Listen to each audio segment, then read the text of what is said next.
Estamos de volta com o nosso Fala Baixada. Vamos conversar agora com o deputado federal pelo estado do Rio de Janeiro, deputado Daniel Silveira. Deputado, muito obrigado pela sua presença aqui. É uma honra, um orgulho muito grande poder conversar com o senhor sobre os problemas do estado e do nosso Brasil também. Eu que agradeço o espaço. Boa noite a todos que nos assistem. Vamos bater esse papo aqui para a gente poder talvez clarificar algumas dúvidas até da sociedade. Boa. Deputado, o senhor foi eleito pelo PSL, partido do presidente da República, Exatamente. Que hoje já se desligou do PSL e fundou um novo partido, Aliança. Logo, a minha primeira pergunta. O senhor acompanhou o presidente ou o senhor permaneceu no PSL? Bom, então, primeiramente, o Aliança nasce pelos nossos atos de querer transparência pelo partido, pelo PSL. Acabou gerando uma divisão no partido. Evidentemente, eu e outros deputados acompanhamos o presidente, até porque o nosso objetivo político era justamente modificar o Brasil. Eu acabei acompanhando os quadros que o senhor passou aqui na tela. O município de Nova Iguaçu e tantos outros que são totalmente abandonados pela gestão pública, pela administração pública. E isso vem de um problema que, na verdade, é um problema patológico, né? Parece que é uma endemia. Foi invadindo todas as parcelas sociais, todos os setores públicos e nada era feito, porque tinha aquele costume de se rouba, não faz. Né? Ou então implantou-se na sociedade o rouba, mas faz. Isso também não pode existir. A sociedade precisa compreender que quanto mais ela for fiscalizadora de quem ela colocou lá, quem colocou lá para representá-la, então nós teremos com certeza uma sociedade muito mais politizada e essa é toda a diferença que nós precisamos. Então, por esse sentido, acompanho o presidente, sou eleitor dele desde 2006, sou eleitor do Flávio Bolsonaro desde 2003, quando ninguém nem conhecia, na verdade, são meus amigos, e eu tenho um ideal político que é diferente desses grupos hegemônicos de poder aí há 4 décadas, então a gente luta contrário a isso. Então, por isso acompanho o presidente. Muito bem. Então, o senhor vai, na primeira oportunidade que a lei permitir, o senhor vai para o Aliança? Claro. Sou um dos fundadores, assim, então não tem porquê não. Muito bem. Eu queria lhe perguntar, já que o senhor citou que é amigo da família Bolsonaro, sim. Como é que o senhor vê essa insistência tendo como alvo, especialmente o senador Flávio Bolsonaro? Sim. Eu vejo, para mim é muito claro, é muito evidente, é uma engenharia social profunda. A grande mídia, que não tem compromisso com a verdade, eles procuram algum calcanhar de Aquiles e geram essa narrativa. O marqueteiro nazista, Paul Joseph Goebbels, ele tinha 11 itens que ele mantinha, uma cartilha de indução de pensamentos, pensamento por infusão. A mídia ela alcança a casa de todos os brasileiros e ela vende uma narrativa que ela é replicada inúmeras vezes. E quando isso acontece, a gente acaba perdendo o senso crítico, porque se todos os lados falam aquilo ali, logo se torna uma verdade. Né? Tem uma máxima, até nazista também, uma mentira dita 1000 vezes vira uma verdade. Para mim, uma mentira dita 1000 vezes continua sendo uma mentira. É a questão do despertar social. Quando as pessoas entendem, compreendem que nem tudo aquilo que lhe falam é verdade, você passa a analisar por fora daquela bolha que as pessoas se prendem. É onde as pessoas são vítimas de políticos corruptos, são prefeitos que são péssimos gestores, muitos extraviam, vamos colocar aí 78% a 80% dos prefeitos não têm compromisso com o município. E se no município não tem compromisso, evidentemente a nível Brasil, são mais de 5 mil municípios, são muitos municípios, e querendo criar mais, é algo rentável, e as pessoas têm que ter o compromisso com o voto. Não adianta você querer a sua calçada na frente boa porque tu vendeu o teu voto, e o teu vizinho não tem. É claro que isso vai se alastrar durante anos. Você tem que recuar, entender que nenhum prefeito que entrar agora em 2020 fará milagres. Não existe, pessoal. É uma fórmula mágica. Você colocando um prefeito hoje, você tem que levar em consideração que durante anos uma gestão foi ruim e se perdeu durante muito tempo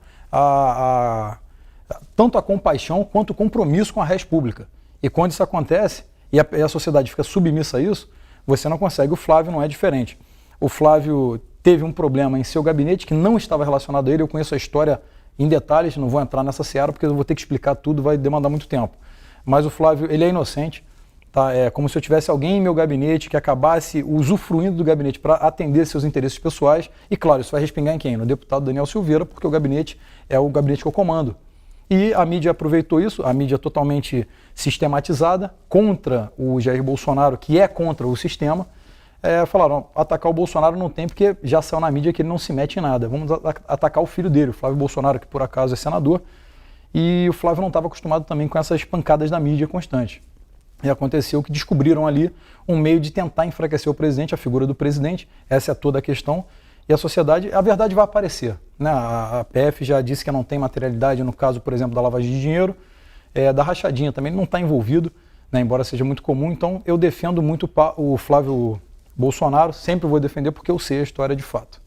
Muito bem, o senhor falou sobre prefeitos e gestores públicos que têm um costume antigo de enganar a população, mas a população também aceita ser enganada, de certa forma, né? Absolutamente. Eu às vezes creio, por exemplo, o senhor é de Petrópolis, né? Isso. Talvez a mais bela cidade da região serrana. Sim. Ali também a gente percebe que a safra de políticos da região serrana, de Petrópolis especialmente, também não tem sido boa. Não é muito diferente do resto do estado e da maioria dos políticos do Brasil, você acha? Completamente. Não é diferente. A minha cidade, por exemplo, ela arrecada mais de 1 bi anualmente, proporcionalmente. Eu vou comparar com Nova Iguaçu, porque eu acabei vendo ali a chamada. Nova Iguaçu tem em torno de 800 mil habitantes, né? Mais ou menos essa... Quase 1 milhão, Quase 1 milhão. A arrecadação é próxima da minha cidade, que tem 300 mil. Ou seja, proporcionalmente, a minha cidade arrecada muito mais. E se você não... Nova Iguaçu é uma cidade que ela é muito abandonada, né? É um município muito abandonado. Então, para você transformar aquele município em um município bem aparelhado, vamos colocar que é um município completo, vai demandar mais tempo e mais dinheiro. E quanto mais a população não conseguir eleger uma pessoa que tenha decência e que essa pessoa passe o bastão para que o próximo gestor continue o que estava dando certo e não crie ou invente coisas novas, não tem fórmula mágica. Eu não vou chegar como prefeito, o que não é minha intenção, é ser candidato a prefeito, chegar à gestão pública e falar, olha, vou inventar a roda aqui. Você tem que pegar aquilo que deu certo, adaptar, absorver e levar à frente. Não adianta você querer criar mais um elefante branco, gastar mais dinheiro público e não concluir, e o outro também querer fazer o seu nome. Pega aquilo que está dando certo. É uma corrida de bastão e dê continuidade. Daqui a 20 anos, e sendo otimista, com certeza você olha para trás e vê uma evolução do município e, obviamente, do Brasil. Mas sou a favor da inovação? Totalmente. Inovação tecnológica. Totalmente. Com jovens participando. Sim. Né? Com gente realmente comprometida com a cidade. É isso que o senhor está dizendo, né? Não é? Claro. As velhas práticas, essa tem que ser eliminada. Eu penso assim, não sei como pensa. Eu penso o seguinte, a minha utopia, vamos colocar assim, é se todo político que fosse envolvido em corrupção, imediatamente ele fosse afastado, com a perda de todas as funções, com a perda do seu mandato, e principalmente que, caso comprovada a sua culpabilidade, ele não tivesse 8 anos e uma eleição. Logo na primeira instância ou na segunda? Na primeira, que segunda. Sim. Olha só, se um inquérito for bem instaurado, evidentemente existe materialidade suficiente para você manter robusta aquela sua tese. Se é bem robusto, você afasta o político sem vencimento. Essa é a minha utopia. Sem vencimento, e aí então outro assume. Até aí tudo bem. Teve a materialidade e foi comprovado a culpabilidade, preso imediatamente, sem recurso, né? Não há mais recurso, vamos colocar, há recurso? Não há mais recurso. Então aquela história do cabe recurso... Não pode mais existir, isso. Porque a judicialização no Brasil foi prostituída. Nessa semântica da palavra, prostituição da judicialização. Porque tudo é justiça e tudo são recursos. Você vai até a última instância, você chega ao Tribunal Superior, que nem deveria se intrometer em assuntos como esse. O STF está ali para julgar o que é constitucional ou inconstitucional. Mais nada, ele não tem que se meter nessa seara. E o político ele tem que ser afastado imediatamente, culpado, preso, e quando solto, se solto, quando for libertado, não se candidatar, ser proibido permanentemente de se candidatar ao cargo público. Porque isso desencorajaria. Né? A expectativa da pena ela vale mais do que a própria pena. Eu defendo muito isso em toda fala que eu exponho, porque quando você tem a impunibilidade, o político é blindado. Né? Ele comete, o artigo 53 da Constituição, por exemplo, garante a deputados e senadores a inviolabilidade. Ou seja, pelas palavras, opiniões, votos, até aí tudo bem, porque você está defendendo um campo eleitoral e interesse público. Agora, a partir do momento que eu intervir na coisa pública a fim de me favorecer economicamente, eu tenho que ser afastado e não posso mais trabalhar na coisa pública, não tem sentido mais. né? A legislação ela é frágil e ela é muito mal elaborada. Quer dizer, na verdade, ela não é mal elaborada. Ela foi bem elaborada por alguns canalhas que querem manter um mecanismo no poder. Então, gente do Poder Judiciário, ouvindo vários desembargadores, juízes, eles alegam que o problema não está no Judiciário, que cumpre a lei elaborada, né, criada e aprovada pelo Poder Legislativo. Sim. Então ele está dizendo que são deputados e senadores. Uhum. E aí eu fico olhando, eu não sei se o senhor concorda, é que muitos deputados e senadores que têm sérios e graves problemas, né? O deputado que cheira, ou o senador também, ou tem um filho, ou tem um problema de trânsito, eles elaboram a lei primeiro pensando neles e nos seus, e lá, muito depois, se tiver alguma oportunidade, o povo que pegue uma carona nessa lei que me protegeu. Exatamente. Eu vejo dessa forma. Então, quando eu me vejo agora diante de um deputado federal que fala como a gente, que entende, que enxerga como a gente, é um alento, sabia, deputado? Sinceramente. Obrigado. Porque não é muito comum a gente conversar com um parlamentar que fale claramente o que pensa, que, aliás, é um outro item, parece que é um defeito do político. Ele é de um jeito e de outro também. Né? É impressionante isso. Não sei se o senhor concorda que o legislador faz a lei para se proteger. É aquilo, né? Farinha pouca, meu pirão primeiro. Isso. Não é isso? Então, ele chega a uma casta de poder, são 513 parlamentares, né? Deputados federais a nível Brasil. Primeiro que eu acho um número elevado. Não tem necessidade de tantos administradores, legisladores a nível Brasil. Mas claro que isso é uma utopia também. A gente conseguiria modificar isso com uma emenda constitucional ou uma nova Constituição, que eu defendo uma nova Constituição. Nossa Constituição é socialista, as pessoas às vezes não percebem isso. É a minha área acadêmica do direito, então eu posso falar com clareza.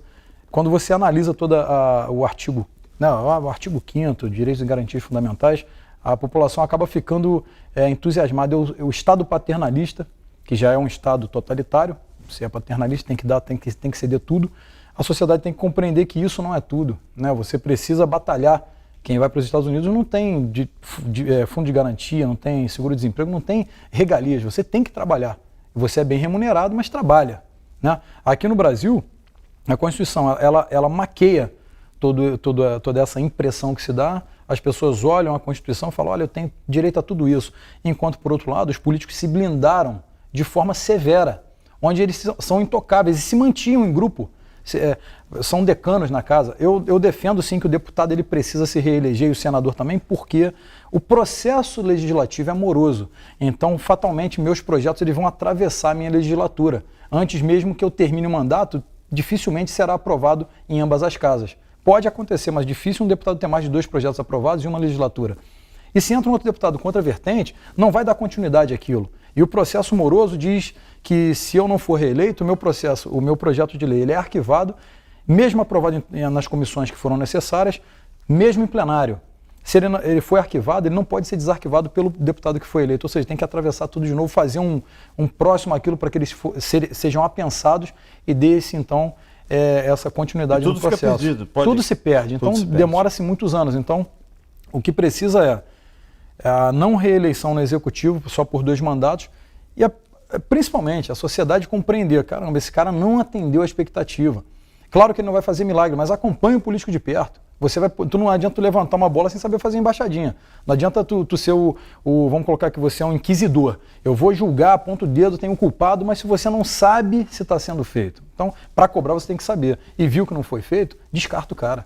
Deputado, eu queria pedir licença senhor por alguns segundos para o nosso break, nosso intervalo, e daqui a pouco vamos voltar a conversar com o deputado federal Daniel Silveira. Eu vou perguntar, viu, deputado, vou perguntar ao senhor, vamos conversar sobre 2 assuntos. Assuntos municipais, já que nós estamos em ano eleitoral. Perfeito. E como o senhor está vendo o desempenho do governo do estado do Rio de Janeiro. Perfeito. Isso tudo você vai saber daqui a pouco, depois do nosso intervalo. Tecnologia. Atendimento. Fará blindagem. Satisfação do cliente. Blindagem. Segurança para a sua família. Fará Blindagem. Fará Blindagem. Tecnologia a serviço da vida. Só existe um lugar onde o dinheiro vem antes do trabalho. No dicionário. Pioneirismo, qualidade de ensino, excelência nas instalações, responsabilidade social e consciência ambiental. Venha para a Unig. Seu futuro começa na mais bem preparada Universidade da Baixada e do Noroeste Fluminense. Unig, Universidade Iguaçu. Estamos mais uma vez de volta com o nosso Fala Baixada, conversando com o deputado federal Daniel Silveira. Deputado, eu queria lhe perguntar sobre as eleições municipais. Sim. Já está aqui, já está em andamento. Sim. Daqui a pouco nós teremos eleições para vereadores, vice-prefeitos e prefeitos do Brasil inteiro, em todos os municípios brasileiros. Exato. Claro que o senhor é um deputado da região serrana, mas eu já acompanhei o seu desempenho várias vezes, várias oportunidades, nas comissões temáticas lá na Câmara Federal, o senhor defendendo os interesses da região dos Lagos, da Baixada Fluminense, da capital do nosso estado, aqui do Rio de Janeiro, né, Niterói, São Gonçalo. Então o senhor não é mais, o senhor é um deputado mesmo do estado todo. A nível de estado. Isso é super importante para todos Claro, nós. claro. Agora, como é que o senhor vai... Primeiro eu quero lhe perguntar se o senhor acha que o seu partido, Aliança, né, vai poder estar organizado a tempo de disputar as eleições. Sim, então, eu acredito que sim, que teremos sim o partido pronto para as eleições, mas tem que ver se o presidente, analisar se o presidente Bolsonaro ele vai querer aplicar por conta de pessoas que realmente vão seguir essa onda, vão entrar sem o compromisso com a sociedade, sem o compromisso do que tem que ser feito a nível Brasil. Aquela famosa frase do presidente, menos Brasília e mais Brasil. Não adianta você dar mais Brasil se as pessoas que vêm nesse mais Brasil, nos municípios, não forem pessoas comprometidas. Então, se ele vai aplicar ou não, que é a questão. Aconteceu com o PSL. Sim. Exato, é essa mesma onda, né? Sim. Pessoas que falavam sobre Bolsonaro, tem o governador de São Paulo, o brincante do Dória, né? Outras pessoas, outros governadores que vieram na onda e hoje já não assumem mais. Quer dizer, se polarizaram de uma maneira... tinha o claro interesse em captar eleitores e depois... sigo o meu barco aqui, quer dizer, então nós não queremos mais isso, queremos pessoas com comprometimento. E aí como é que vai fazer para ter certeza que aquelas pessoas têm efetivo comprometimento? É a convivência, é uma pesquisa social, como é que a direção partidária deve fazer não é para não ter nenhum oportunista, não tem como, na política existe, às vezes existe. As pessoas vêm muito bem e se transforma, ou é seduzido, de alguma forma Isso. acontece um desvio, diria, na visão do partido. O partido não gostaria de ter gente perdendo seus quadros, mas também, por outro lado, não quer ninguém nos quadros que não seja compatível com as ideias do próprio partido. Claro. É isso? É isso.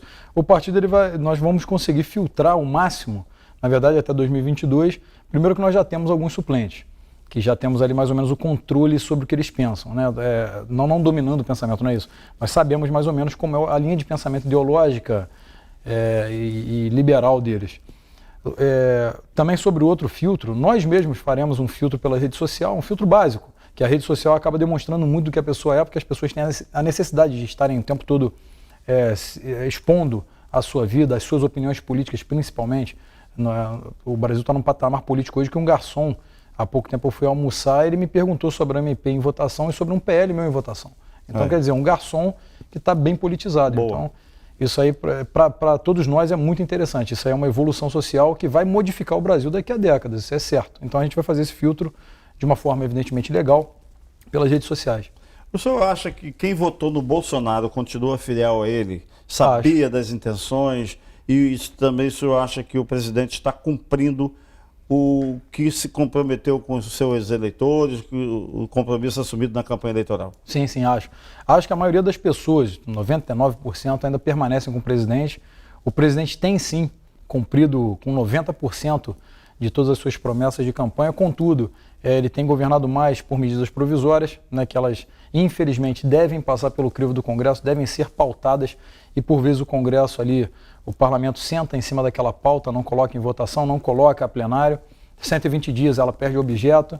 Eu fiz até uma manobra há pouco tempo, ia se extinguir agora aí falando do meu mandato, para ajudar o governo sobre a carteira estudantil, né, que é sempre pela Uni, você paga R$35 e fica alimentando ali Partido Comunista e pessoas que são progressistas da esquerda. Como já ia caducar, dia 16 de fevereiro, salvo engano, vai caducar, eu peguei todo o teor, solicitei a Casa Civil e transformei em PL, ou seja, ela ainda que caduque, coloquei ela para tramitar novamente pela Casa, entra com requerimento de urgência para votação, projeto de lei. Virou um PL. Então não tem mais prazo, então ganhamos tempo e ganhamos a chance, mais uma vez, de brigar no voto no plenário. Então nós temos que articular contra a má vontade de alguns para a gente poder fazer o Brasil caminhar. Qual é a vantagem que o estudante que precisa ter a sua carteira de identidade, como estudante, a de não ter que ir na Uni? Que não... Isso. Já são muitas meia entrada, descontos em vários estabelecimentos, só que quando você tem que pagar R$35, agora imagina aqueles milhares de estudantes pagando R$35 para um único ente.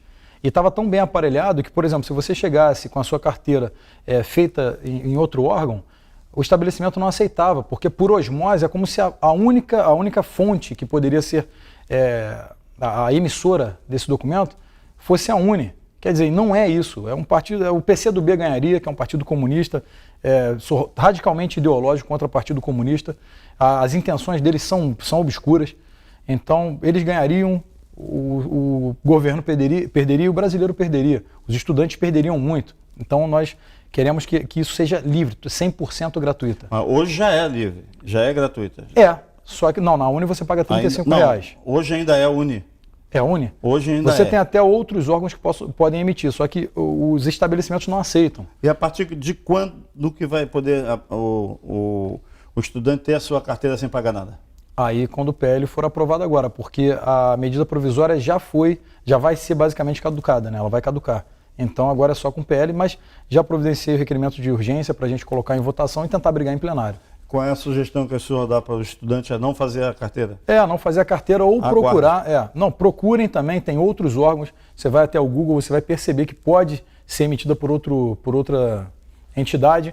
E quando isso for feito e você for usar a sua carteirinha, primeiro brigar pelo seu direito. O Brasil tem que aprender a brigar pelos direitos.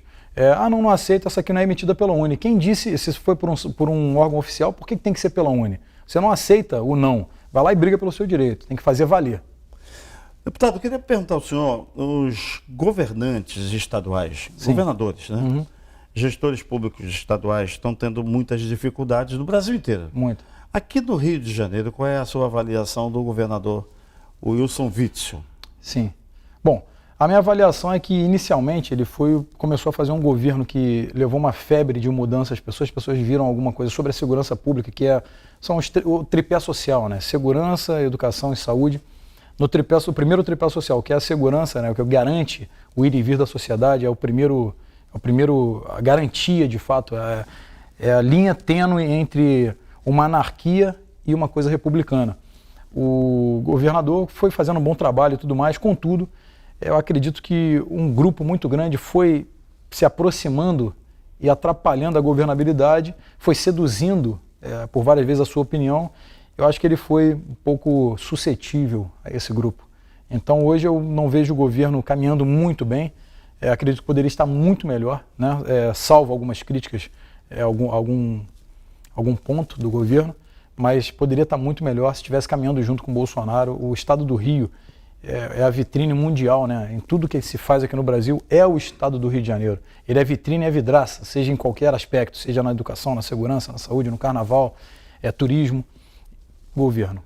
Se nós temos um governo que não caminha bem, que não é atrativo ao resto do mundo, então a gente está perdendo muito. Então, por que não aglutinar no que está dando certo? Por que polarizar? Muito bem, eu queria subir a serra de volta. Sim. Eu vou muito lá em Petrópolis, adoro a sua belíssima cidade. Né? A cidade é maravilhosa. Muito. Vou lá naquele restaurante ali no centro, na Majórica. Majórica, é um bom restaurante. De vez em quando eu almoço lá. Aí tem um maître, tem uns garçons e tudo. Aí eles estavam falando no seu nome para prefeito de Petrópolis. Alguns falam meu nome para prefeito. E então? Assim, não é a minha intenção, porque quando eu fui eleito como legislador federal. E hoje, como prefeito, se eu saio do Congresso Nacional, eu sou vice-líder de governo, o senhor, não sei se sabe, eu sou vice-líder de partido também. E eu nem sou base de governo, eu sou o próprio governo, porque eu apoio 100% o presidente e estou ali para isso. O meu medo é que eu esvazie a base de governo e entre um suplente que talvez não apoie o Bolsonaro, ele acabe perdendo força quando nós temos que colocar em 2022 110 deputados conservadores lá e governar o Brasil quase que um estalar de dedo, porque temos a maioria de votação, entra a maioria de votos, então se temos a maioria de votos, a MP entra, aprova. O pacote anticrimes, por exemplo, se tivéssemos 110 deputados, hoje conservadores base, com as bancadas que aglutinam também nos votos de base de governo e mais um voto ou outro ali solto, nós teríamos um pacote anticrime cheio, ou seja, políticos punidos, criminosos comuns punidos, sem esvaziar. Não, aquele juiz de garantia o que foi uma absurdidade, não deveria ter passado. O presidente foi colocado entre a cruz e a espada para sancionar, ele foi estratégico. Se ele não sancionasse aquilo ali, ele ficaria mal com o parlamento. E ele teve que sancionar sabendo que não seria aplicado no Brasil, porque o próprio judiciário é contrário a isso e nem tem, apesar de ter receita própria, nem teríamos juízes suficientes. Tem comarca que trabalha com um juiz e muito longe uma da outra. Temos poucos juízes, não se aplicaria. Então o presidente sancionou e deixou que esvaziasse. Quer dizer, às vezes era forçado a tomar algumas atitudes. Então, se nós tivéssemos deputados comprometidos, isso aí é o papel da sociedade, analisar cada candidato e o deputado que está trabalhando, olha, esse aqui trabalhou, eu posso me orgulhar disso, estou muito orgulhoso de mim mesmo, fiquei em primeiro lugar nas votações que mais avançaram o Brasil, né, seja economicamente quanto socialmente, fiquei como quarto deputado mais propositivo e entre os 10% mais bem avaliados. Isso para mim é uma grande vitória, primeiro mandato, tudo com base do povo e do governo e sem sensacionalismo barato, né, fazendo aquele toma lá da cá. Eu não tenho um cargo no Estado, não tenho ninguém nomeado, recusei porque eu não queria chegar lá à frente e não poder cobrar, eu preferi cobrar. Então, não tem nenhum cargo. Isso, para mim, é um motivo de levar à frente para que as pessoas compreendam. Quando você tem compromisso com si próprio, eu quero chegar em casa e ainda que o mundo esteja contra mim, as minhas filhas ela têm que me olhar e dizer que eu estou sabendo, meu pai está falando a verdade. Quando você perde isso, meu amigo, você perdeu tudo. Estou percebendo que o senhor está evitando falar da política municipal em Petrópolis. Ah, não, perdão. Aí falando, acabei perdendo o fio. Desculpa. A política municipal, eu não tinha esse interesse, mas sim, vou apoiar um candidato lá, talvez, também apoiado pelo presidente, pela base do governo, para que a gente possa suprimir um grupo. Lá tem um grupo de 40 anos no poder, é uma cidade que arrecada muito. Tivemos somente um prefeito há muito tempo, Paulo Ratz, ele foi ousado, ele duplicou a Barão do Rio Branco. Nós temos problema Foi deputado federal também. Foi. Temos problema em mobilidade urbana, a nossa saúde, o problema social a nível Brasil, né? Saúde, educação e segurança. Então nós vamos avançar muito e, claro, com o apoio do presidente, governo federal. É um link, um prefeito com um deputado com o presidente. Então fica muito mais fácil. Eu tenho acesso a todos os ministros abertos, então eu tenho essa facilidade de articulação, até por conta do meu trabalho, que vai muito reto, e temos o interesse sim de colocar o nosso prefeito lá, isso é certo. O deputado, já é chamado de prefeito. Deputado, profetizou? O senhor concorda que nesses últimos anos Petrópolis e muitas outras cidades têm andado para trás? Mas muito justamente por essa simbiose das pessoas entenderem que colocou o prefeito, não precisa mais cobrar. Isso é o erro. O prefeito, um bom gestor, ele faria mensalmente, dá para se fazer, uma reunião com as lideranças principais da cidade, seja de comunidade, da saúde, da educação, da segurança, e o prefeito presente, para mostrar aquilo que pode fazer, que é factível, aquilo que está se tentando fazer, se realizar, mas os impeditivos daquela causa, a sociedade, porque é um efeito formiguinha. Se você não sabe estar mal informado, como que você vai cobrar ou saber se está sendo feito? Você tem que replicar isso pela sociedade. Uma rede social ativa, por exemplo, eu termino o plenário e geralmente eu faço uma live para explicar o que aconteceu e tudo mais. Essa proximidade com o cidadão, para que ele se politize, vai ser o diferencial para que a gente tenha municípios que avancem. O município é arrecadador. E vai para a União, você conhece o Pacto Federativo, o senhor foi vereador, presidente de casa, meus parabéns, acaba descentralizando esse dinheiro e se perde o controle. Eu acho que o município deveria reter esse dinheiro e fazer esse dinheiro girar no município, né? O menos Brasília e mais Brasil. Então, os municípios sim regrediram porque a sociedade também regrediu politicamente, aceitou, ficou resignada. O que move a sociedade é a indignação. E eu não estou falando aqui de conflitos civis, eu falo de um conflito intelectual, em que você possa analisar a questão e ser o principal fiscal do gestor público, do deputado e qualquer pessoa da área pública. Então, Deputado, eu queria, infelizmente, nosso programa está chegando ao final. Muito obrigado. O senhor já fica convidado para um próximo. Pô, me sinto lisonjeado. Eu quero aproveitar esse momento de agradecimento, agradecendo a sua presença aqui, colocando nossas câmeras inteiramente à sua disposição. Perfeitamente. Bom, pessoal, olha só, eu queria deixar um recado muito claro para você, para sua família. Você é invadido o tempo todo na sua casa com várias notícias, fake news o tempo todo. Seja crítico de tudo que entra na sua casa para que você mesmo consiga tomar uma decisão. Não venda o seu voto em 2020, não pense na sua calçada, no seu portão, pense em todos os portões para que as pessoas tenham o serviço que é coletivo, que é a saúde, educação e segurança, que é o principal para que a gente possa caminhar, que o que você tiver, seu vizinho também tenha. Não pense, entenda que quando você vai lá e vota na pessoa, você está dando um cheque em branco para ela, um documento em branco por 4 anos, ou 8, dependendo, e você será o culpado de tudo, ou então o campeão de tudo. A escolha é sua. Deputado Daniel Silveira, conversei aqui com o deputado federal Daniel Silveira, da bancada do Rio de Janeiro. São 46 deputados, né? 46. O senhor consegue transitar bem entre os parlamentares, mesmo os de outros partidos, de partido de esquerda? Sim, tem bom trânsito? Bom trânsito. Graças a Deus eu consigo, eu divido. Eu debato as ideias, não concordo com muitas, contudo de forma personalíssima, não consigo agredir a pessoa. Eu acho que o campo das ideias é debatido. O parlamento, a própria semântica da palavra vem de falar. Então, você debater realmente, mas sem tentar ofender, tentando não ofender outra pessoa. Você não concorda com a ideia da esquerda, tudo bem. Você vai debater e mostrar que eles estão equivocados em certo ponto de vista. Tem bom relacionamento com o presidente Rodrigo Maia? Tenho um bom relacionamento, por vezes não concordo com muitas pautas ou muitas coisas que ele deixa de cumprir porque ele quer equalizar um jogo que não é para equalizar. Eu acredito que nós podemos ser muito mais diretos no que o Brasil quer. Muito bem, conversei com o deputado federal aqui pela bancada do Estado do Rio de Janeiro, o deputado Daniel Silveira. O Fala Baixada é assim, compromisso com a verdade, compromisso com você. Muitíssimo obrigado pelo prestígio da sua companhia. Aproveite bem o seu final de semana e até segunda.